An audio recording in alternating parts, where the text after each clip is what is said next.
Penggunaan auxiliary verb, kata kerja bantu.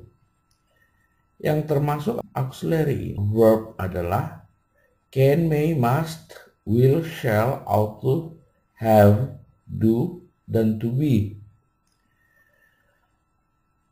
Auxiliary ini termasuk bagian penting dalam kita belajar bahasa Inggris, karena kita bertanya akan melibatkan auxiliary ini. Sebagai contoh, I can, saya bisa. I can help you.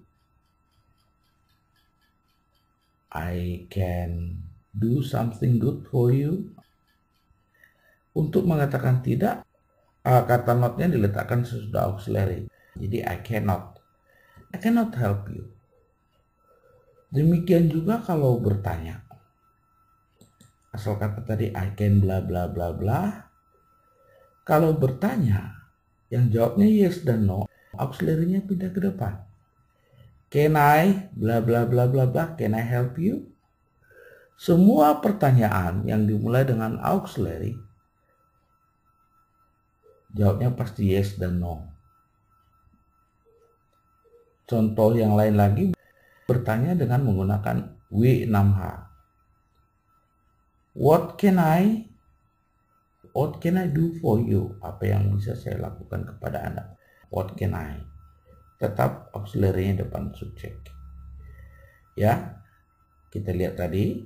Jadi, kita kembali ke bentuk auxiliary yang diletakkan sesudah subjek, dan kata not diletakkan sesudah auxiliary kalau mengatakan kalimat negatif. Kalau bertanya, auxiliary-nya pindah ke depan. Kalau bertanya dengan kalimat W6H, auxiliary-nya tetap depan. Jawabannya itu pasti kata dan kalimat. W6H yang dimaksud adalah what, where, when, why, who, which, dan how. Oke. Kita beranjak ke contoh penggunaannya. Can dan may. Can itu bisa.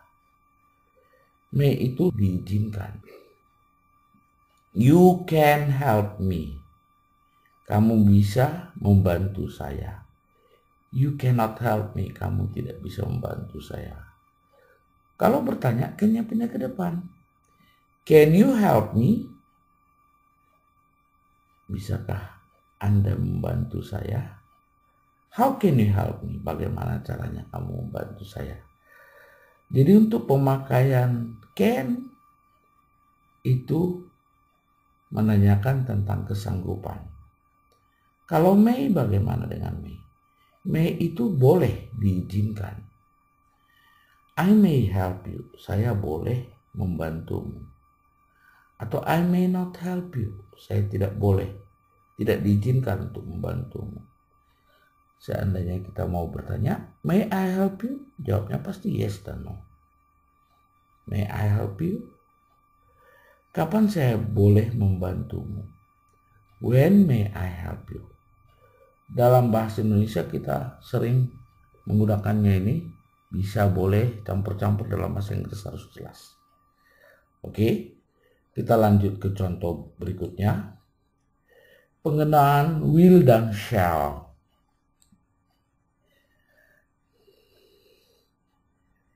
He will invite you to his party.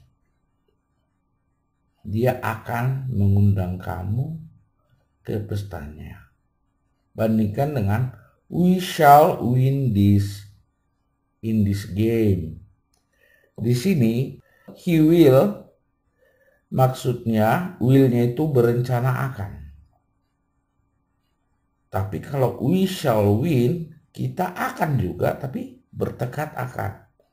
Jadi will kita gunakan untuk sebuah rencana akan. Shall adalah tekad akan. We shall win in this game. We shall not lose in this game. Shall we win this game? How shall we win this game? Kita lihat contoh berikutnya. Do dan does. Kalau kita lihat, you love me. Di sini tidak ada auxiliary. Jadi gimana dong kalau kita mau membuat kata not? Ya, kita gunakan do. You do not love me. Karena di kalimat positifnya tidak ada auxiliary, yang kita gunakan adalah do. Atau kita mau nanya, do you love me? Apakah kamu mencintai saya? Kenapa? Why do you love me? Why do you love me? Kalau yang di atas, do you love me? Jawabnya pasti yes dan no. Untuk bertanya menggunakan auxiliary subjek, yang jawabnya yes dan no, bertanyanya menanjak. Why do you love me? Ini kata atau kalimat jawabannya. Menggunakan do dan does sama saja. Hanya does digunakan untuk he, she, yang subjeknya I dan you itu pakai do. He, she atau satu orang tunggal itu pakai does. Oke.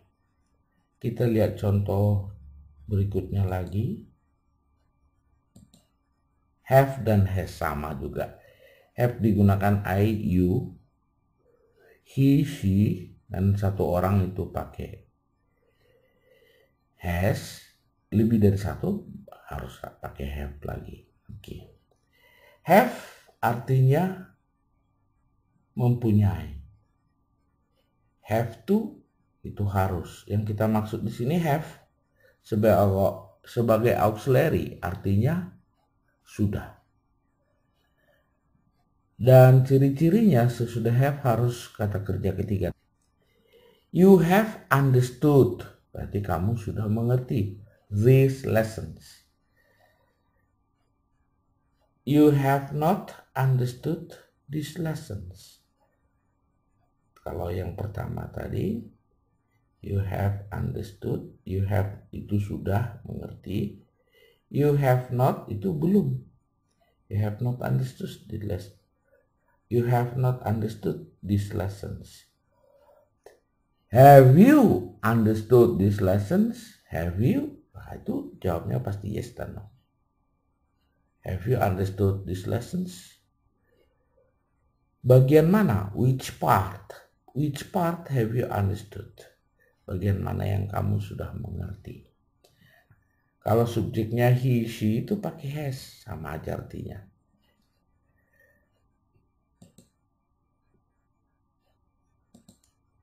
Untuk pemakaian to be juga termasuk auxiliary. Kita sering menggunakan to be sembarangan. Mulai saat ini kita harus menggunakan to be sesuai dengan kebutuhan. Kita lihat di sini subjeknya I, to be-nya am. He, she, nama atau benda yang tunggal is. You, we, they, atau jamak to be-nya are. Ada satu lagi to be, yaitu be itu sendiri. Kita gunakan apabila tidak langsung dengan subjek. I am, you are, he is. Tapi kalau dia tidak langsung dengan I, you are, kita gunakan be. Nanti kita akan jelaskan pada contoh berikut. Kegunaannya untuk apa? Ada 3 kegunaannya. Pertama, kalimat yang predikatnya bukan kata kerja. Kedua, membuat kalimat dengan sedang. Ketiga, kalimat pasif. Itu to be dan kata kerja ketiga. Untuk lebih jelasnya kita bahas satu persatu. Kalimat yang predikatnya bukan kata kerja.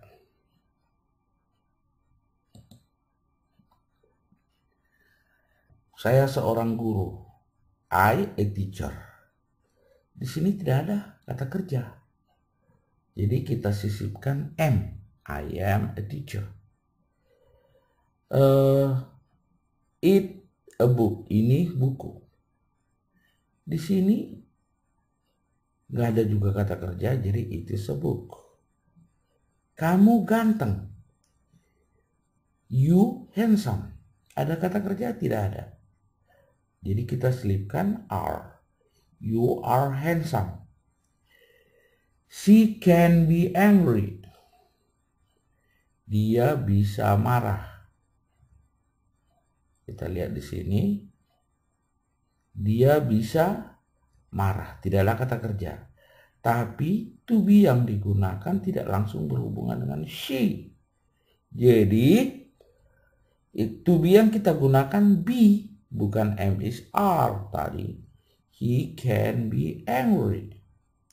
Itulah pemakaian to be untuk kalimat yang predikatnya bukan kata kerja.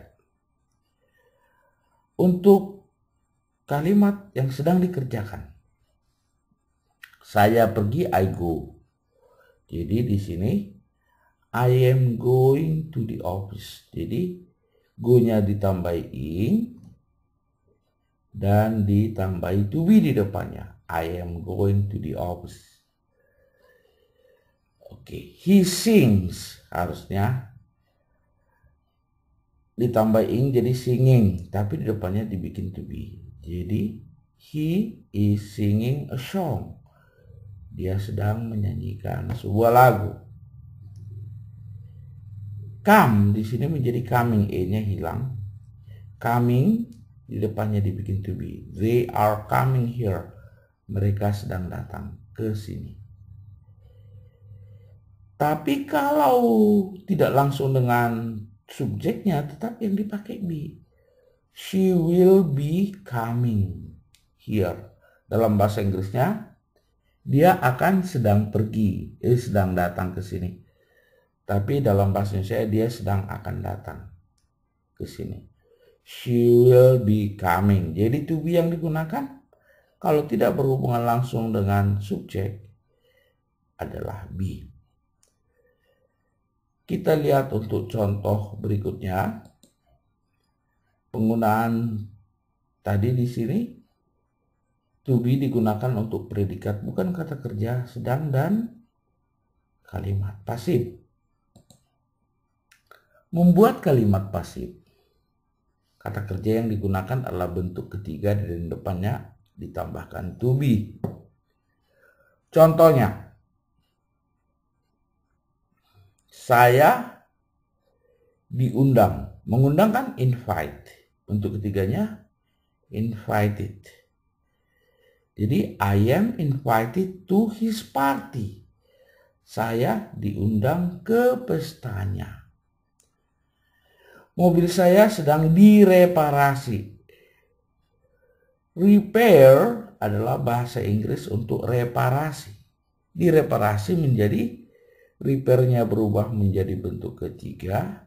Di depannya ada to be. Jadi my car is repaired. Kamu dipanggil oleh bos kita. Kamu dipanggil oleh bos kita. You are called by our boss. Jadi di sini call bentuk ketiganya called. Called sebenarnya sebutannya begitu. You are called by boss. Kamu dipanggil. Memanggil kan call. Dipanggil menjadi called dan are. I will be promoted to become a director. Di sini promote itu mempromosikan. Dipromosikan menjadi ada to be dan promoted. Karena to be-nya tidak langsung dengan subjek pakai be. I will be promoted to become a director. Oke, dalam satu kalimat kadang terdapat dua to be. Berarti ada dua alasannya. Contohnya sedang dan tidak ada kata kerja. I am lazy itu adalah mengatakan saya malas. Tidak ada kata kerja menjadi I am lazy. Saya sedang malas. Di sini to be yang pertama dipakai am, to be yang kedua be. Dan be-nya yang diberi ing. Jadi I am being lazy. Ini sedang dan tidak ada kata kerja. She is being promoted. She, dia, is, ing-nya di sini mengatakan sedang. Be promoted itu dipromosikan. Jadi di sini digunakan dua to be, berarti ada dua alasan. Pertama adalah sedang, kedua adalah di. She is being promoted. Coba yang ketiga, sama seperti I'm being lazy. Sini tidak ada kata kerja, di sini juga tidak ada. You are being taught. You are. Ing, are dengan ing mengatakan sedang. Be-nya itu karena tidak kata kerja. You are being taught. Nah, di sini they will be being invited. Be yang pertama dengan ing adalah sedang. Be yang kedua dan invited adalah diundang, kalimat pasif. Jadi they will be being invited. Artinya mereka sedang akan diundang. Dalam bahasa Inggris mereka akan sedang. Dalam bahasa Indonesia mereka sedang akan.